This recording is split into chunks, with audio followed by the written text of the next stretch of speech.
welcome to Twinsburg, the Township Square in the city of Twinsburg. We're very pleased that everyone can make it out today, and you notice it's not going to rain. My wife said I shouldn't say this, but I can say it's not going to rain because we put in a rain barrel. So it's never going to rain in Twinsburg again. At this time, would everyone please stand? The flag is over there. We'll do an invocation, the Pledge of Allegiance, and then ask everyone to remain standing for the national anthem.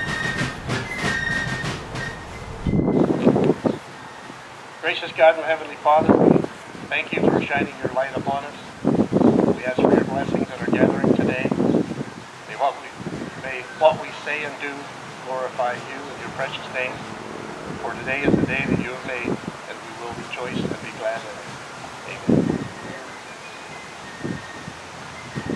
Girl Scout and the Boy Scout, Cub Scout, they will lead us in the Pledge of Allegiance.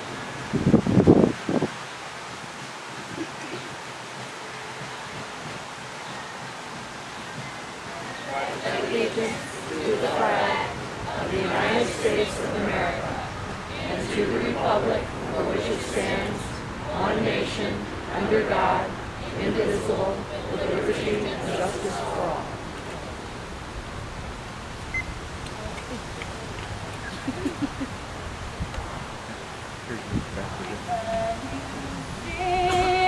By the dawn's early light, what so proudly we hailed at the twilight's last gleaming, whose broad stripes and bright stars through the perilous fight o'er the ramparts we watched were so gallantly streaming,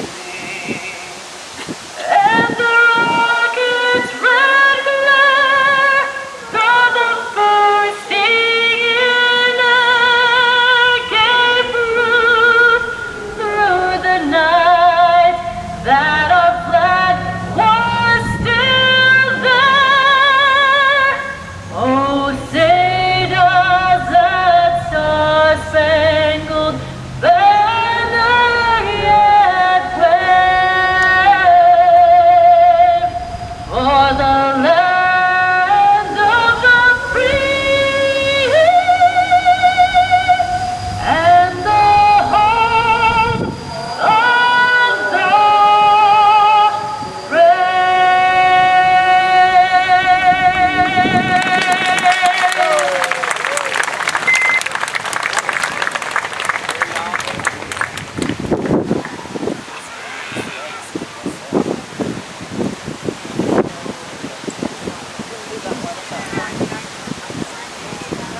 We want to thank everyone for coming out today.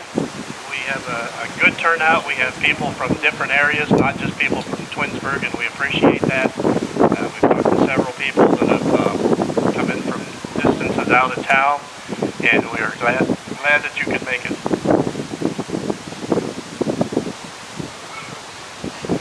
The other thing we would like to do is thank the business places in Twinsburg and around the area that allowed us to put flyers out announcing today's activity. It was also posted on various websites, newspapers, and other places, but a special thanks to the businesses who let us post it in their window.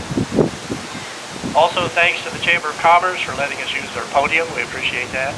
And then thank you to the Township for allowing us to use the square to put on this event. And a special thank you to the Scouts for leading us in the Pledge of Allegiance. We appreciate that. I also want to thank the people that volunteered to read the Declaration of Independence. I just want to introduce them at this time. They'll be coming up to read in a minute or two. U.S. Congressman David Joyce, Senator Kevin Coughlin, Township Trustee Jim Baylock, City Council Representative from Ward 3 Ted Yates, County Council Representative Bill Romer, and Ohio Senator Frank LaRose.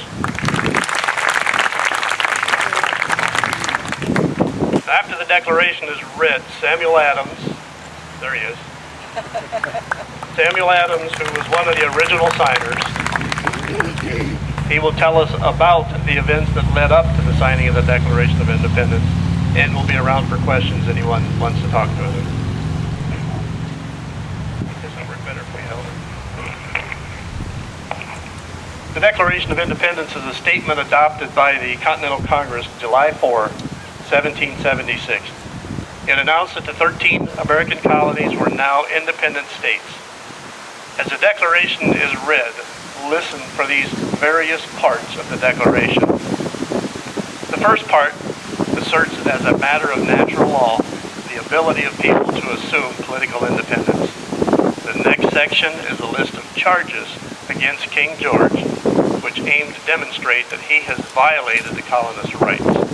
And then there were many Americans that still felt a kinship with the people of Great Britain. And they had been asked to convince the king to relax some of these policies toward the colonies. The final section represents the disappointment that these attempts were unsuccessful. The signers assert that the conditions exist under which colonies must change their government, and by necessity, the colonies must become independent states. At this time, I would like to bring up those that would be reading. If you would just come up to line up here. Congressman David Joyce, then there'll be Senator Kevin Coughlin, and Township Trustee Jim Baylog, City Council Representative Ted Yates, County Councilman Bill Romer, State Senator Franklin Rose, and then followed by Samuel Adams. When in the course of human events, it becomes necessary for one people to dissolve the political bands which have connected them with one another, and to assume among the powers of the earth the separate and equal station to which the laws of nature and of nature's God entitle them. A decent respect to the opinions of mankind requires that they should declare the causes which impel them to the separation. We hold these truths to be self-evident, that all men are created equal, that they are endowed by their Creator with certain unalienable rights. Among these are life, liberty, and the pursuit of happiness. That to secure these rights, governments are instituted among men, deriving their just powers from the consent of the governed. That whenever any form of government becomes destructive of these ends, it is the right of the people to alter or to abolish it, and to institute new government, laying its foundation on such principles and organizing its powers in such form as to them shall seem most likely to affect their safety and happiness.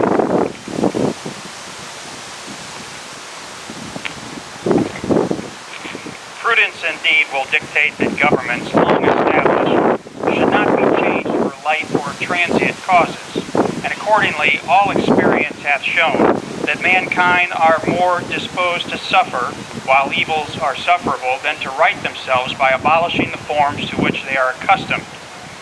But when a long train of abuses and usurpations, pursuing invariably the same object, evinces a design to reduce them under absolute despotism, it is their right, it is their duty to throw off such government and to provide new guards for their future security.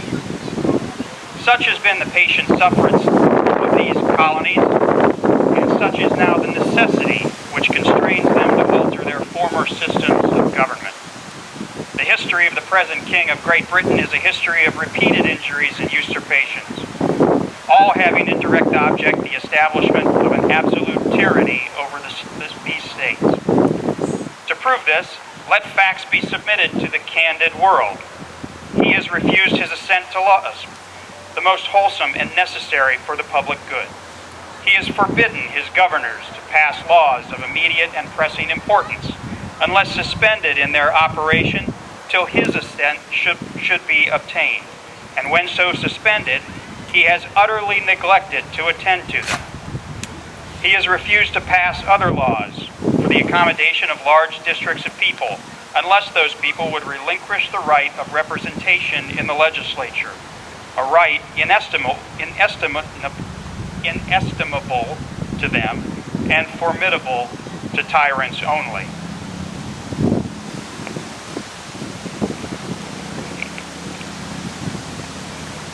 He has called together legislative bodies at places unusual, uncomfortable, and distant from the depository of their public records for the sole purpose of fatiguing them into compliance with his measures. He has dissolved representative houses repeatedly for opposing with manly firmness his invasions on the rights of the people. He has refused for a long time, after such dissolutions, to cause others to be elected, whereby the legislative powers, incapable of annihilation, have returned to the people at large for their exercise, the state remaining in the meantime exposed to all the dangers of invasion from without and convulsions within. He has endeavored to prevent the population of these states, for that purpose obstructing the laws of naturalization of foreigners, refusing to pass others to encourage their migration hither, and raising the conditions of new appropriations of lands. He has obstructed the administration of justice by refusing his assent to laws for establishing judiciary powers. He has made judges dependent on his will alone for the tenure of their offices and the amount of payment of their salaries. He has erected a multitude of new offices and sent hither swarms of officers to harass our people and eat out their substance. He has kept among us, in times of peace, standing armies without the consent of our legislatures. He has effected to render the military independent of and superior to the civil power.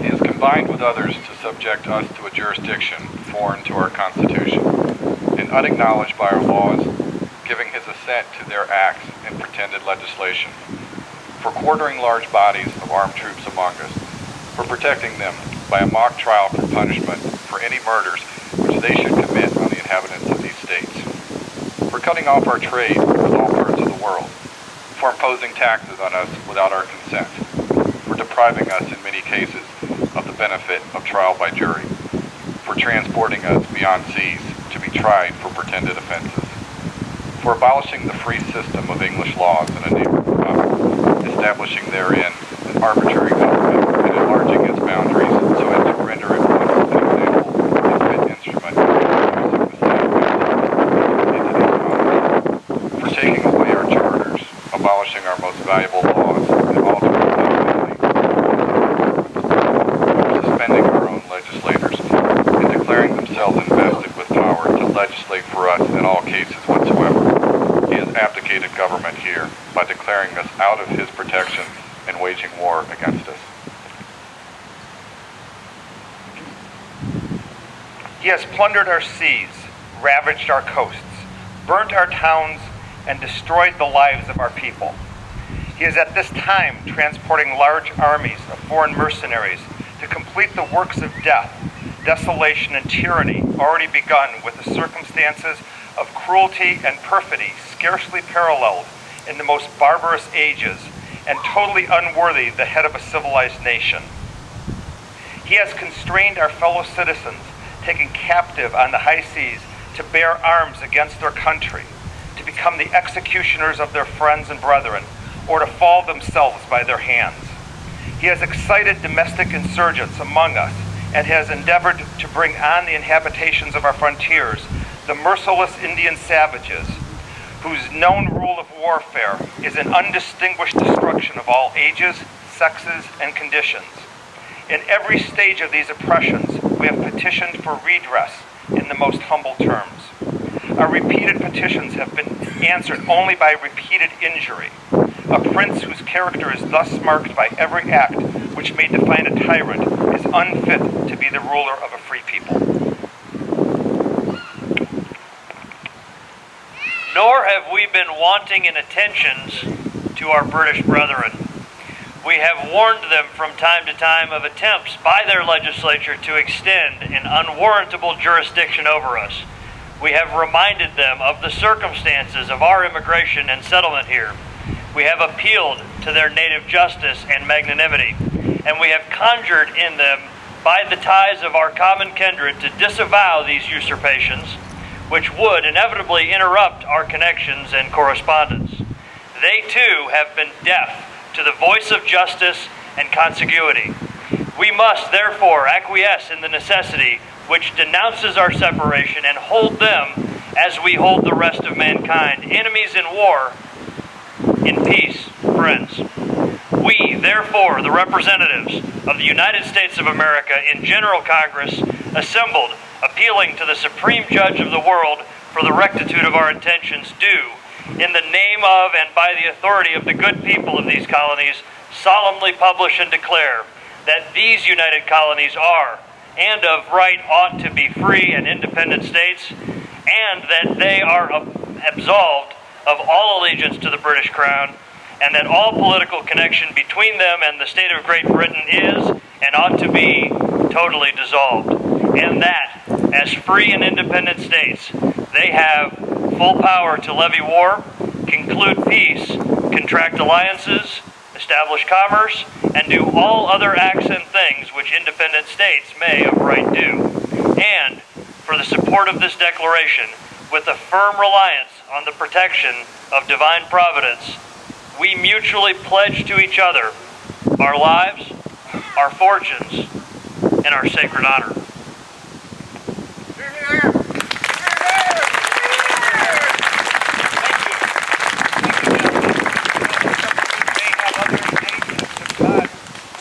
Have your seats.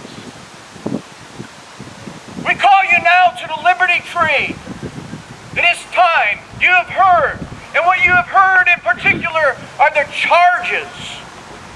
Who were those charges against? They were against the king. Not Parliament, but the king. And do you know why? Because we were a covenant people. Our covenants were given to us in the 1600s when the Puritan founders came to these shores. And those covenants were set between the king and the people. And those covenants were broken.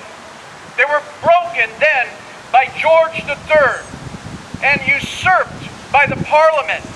So the king was charged, who was supposed to be our protector. He was the one that we had that relationship with. And it was because he faltered and he gave into the Parliament. He gave into the bankers from the continent. Oh, there are so many things that were levied here today that you gentlemen brought to bear. I was involved in the beginning of time, being older than what you think I am, in 1741. I was much older than my cousin John by 15 years, Mr. Washington, and he who did the majority of the writing, Mr. Jefferson, was not even born when I became involved in the pursuit of liberty.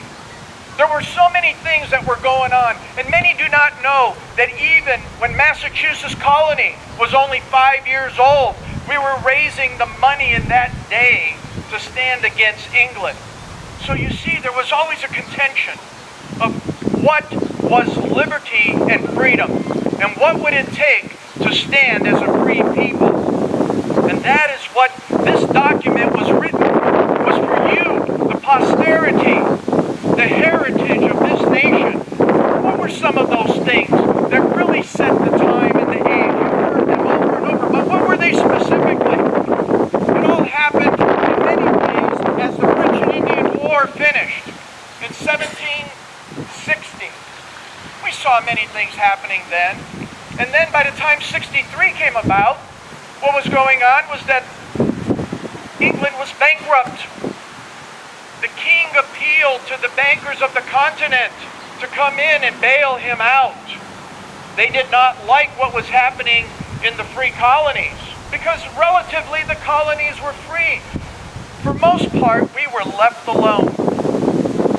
But then the king saw that there was an opportunity to fill the coffers again.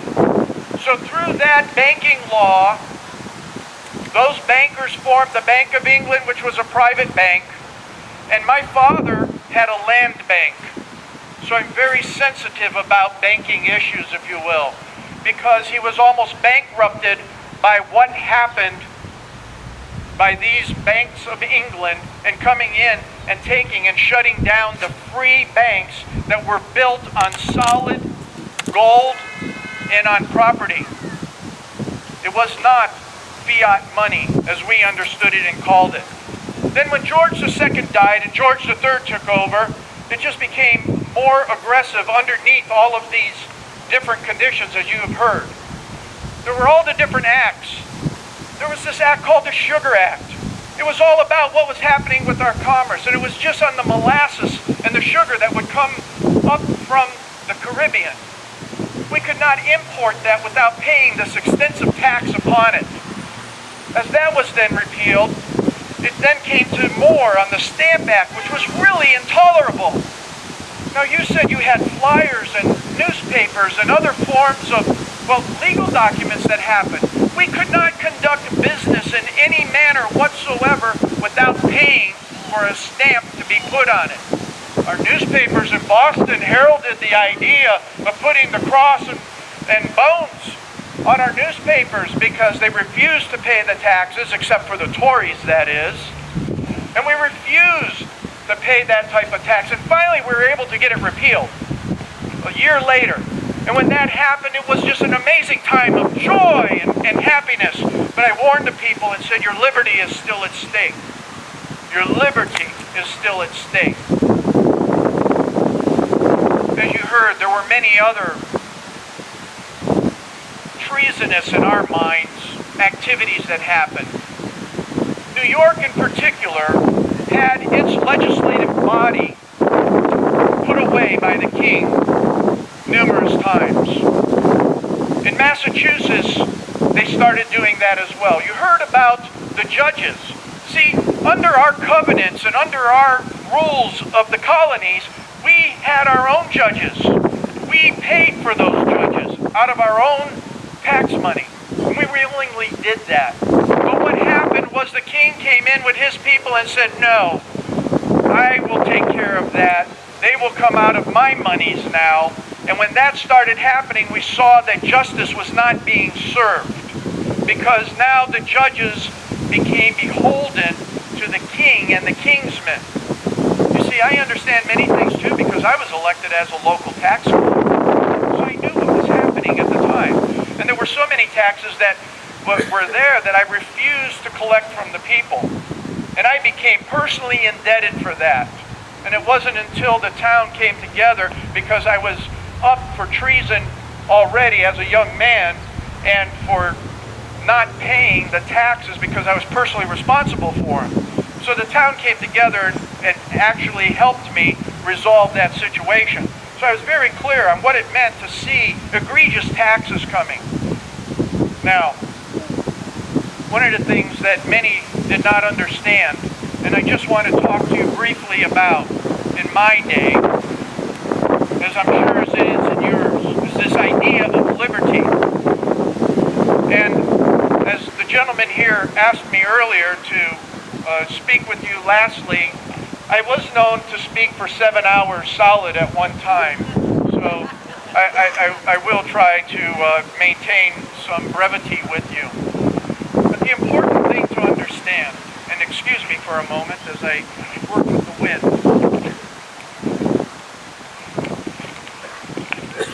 This was something that I wrote in 1768. It was pertinent at that time, and I'm sure that it will resonate with you. There is no one thing which mankind are more passionate fond of, which they'll fight with more zeal for, which they possess with more anxious jealousy and fear of losing than liberty.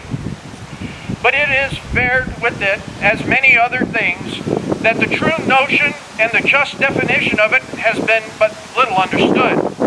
At the same time, that zeal for it, its disputes about it, have produced endless altercations. There certainly is such a thing as liberty, which distinguishes men from beasts. And though the notions of men were 10 times more confused and unsettled, and their opinions more various about this matter than they are, yet there remains an internal and essential distinction between the same liberty and the idea of slavery. In a state of nature, as you heard earlier, Every man has a right to think and act according to the dictates of his own mind, which, in that state, are subject to no other control and can be commanded by no other power than the laws and ordinances of God, the great creator of all things. One of the things that I need to set very, very clear for you, especially from us that were in the northern colonies, we understood the writings of the Bible. We understood the writings of William Bradford, John Bradford, Rutherford, and others that talked about good governance, good kings, and that all our liberties came from God. This is liberty in a state of nature, which as no man ought to be abridged, so that no man has a right to give it up. You have no right to give up your liberty. No right whatsoever, or even part with any portion of it. But in order to secure and rest a place upon a more solid foundation, it being equally with our lives and gifts of the same bounteous author of all things, as therefore no man's life is in such a sense that when he wants to destroy it, it is his own pleasure, or submit to a wanton pleasure of another. So neither is this liberty. You cannot give it away. You cannot submit it to anyone else. And had mankind continued in that innocent and happy state in which the sacred writings represent them as first created, it is possible that this liberty would have enjoyed in such a perfection as to have rendered the embodying of civil society and the security of all human laws altogether needless. You see, the first order and the first purpose of government is to protect what was read about earlier: life, liberty, and property. We associated happiness with property, and you cannot give those up. You have no right to give them up when you have them, nor has government any right whatsoever to take them. You heard those charges. In addition to that, you have the right to protect it by all means necessary. That is what we believe. That is what was brought out in that Declaration of Independence. So this converted or controversial question of liberty in the world is formed of what government is best. I believe in your day and age you're hearing that now in the present. You're hearing about other nations. We saw that also. We studied these other nations and their liberty. Well, what is best? In what system this liberty is best consulted and preserved? I cannot say that I'm wholly free from a prejudice which I've generally possessed in favor of our own country and the manners which they have been preserved from its infancy. But I must declare, for my own part, that there is no form of civil government which I have heard of appears to me so well calculated and preserved than the blessings that are secured in our most civil society. For in none that I have ever met with the powers of the governors and the rights of the governed are more nicely adjusted and in the hands of the wisest. And one of the ideas that we looked at and what I talked about and wrote about and my peers looked at often is that you would elect wise, virtuous, and moral people to represent you in the legislatures. So you have these elected gentlemen sitting here before you, and you've selected them based on that criteria, I hope, which we set for you to consider. A virtuous, wise, and moral leader that you could bring into that legislature to make just laws and that would represent you well to maintain and preserve your liberty, your life, and your property. And the two main provisions that we looked at were that of the legislature and then that of the judicial system. So through those processes is what maintains and keeps your liberty in check. And that's why you have the right to determine their wages. You have the right to make sure that they are doing the correct things. You have that right to redress. You have the right to all that was mentioned in that declaration. And you need to hold all of your elected officials, from your local offices to the highest office of this nation, in the same regard. From this happy Constitution, and our Constitution I reference to is that which we had of England. That Constitution of our mother country, ours, yours, is somewhat copied from it and greatly improved. Our invaluable charter, and remember we had charters, secures to us all the English liberties, besides which we have additional privileges which the common people in England had not. Our fathers had so severely felt the effects of tyranny that, and when I talk about our fathers, I'm talking about those that came in the 1600s. They understood what tyranny was, and they taught us those words. I heard that there was a national administrator that spoke at one of your universities and said, "Be not concerned about people that talk about tyranny." Well, it's your responsibility as self-governed people to understand tyranny and to stand against it. But our fathers, they underwent the greatest difficulties, toils to secure to themselves and transmit to their posterity those invaluable blessings.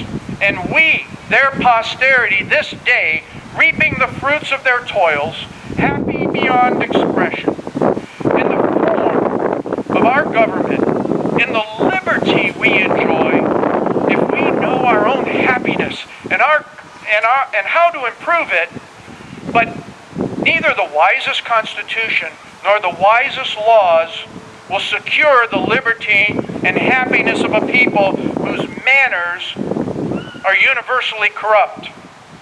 Hence, therefore, as the truest friend of liberty of his country, he who ties most of everything to virtue, and who, so far as his power and influence extend, will most promote its virtue of his country, and that he will not suffer any man to be chosen into office or power, and to trust not any that are not, as I mentioned, a wise and virtuous man or woman who you elect.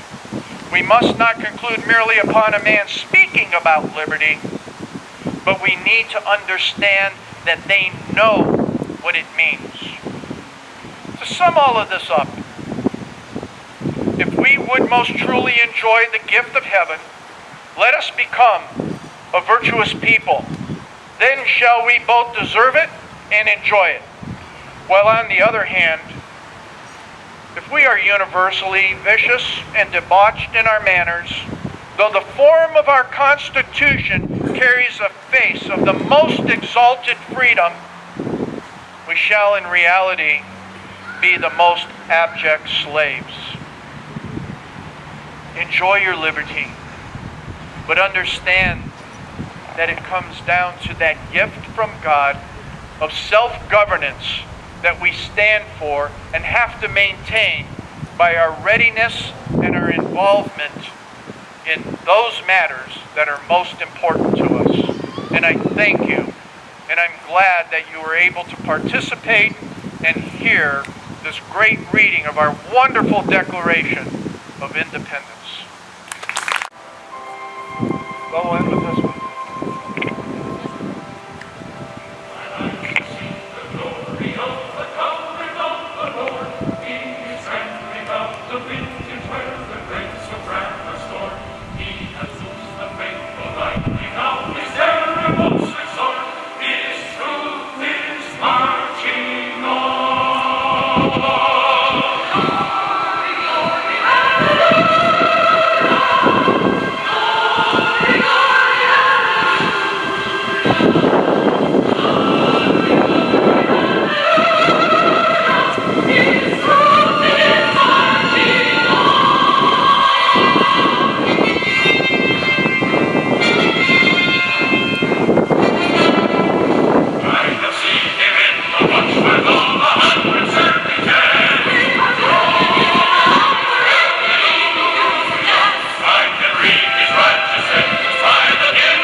those of you that came for the ice cream, we still have ice cream. And all of the folks that volunteered to read the Declaration of Independence have also volunteered to help hand out the ice cream. The ice cream is back here on the picnic table, so if you would join us back there, and then just kind of helter-skelter come for ice cream. So we're organized.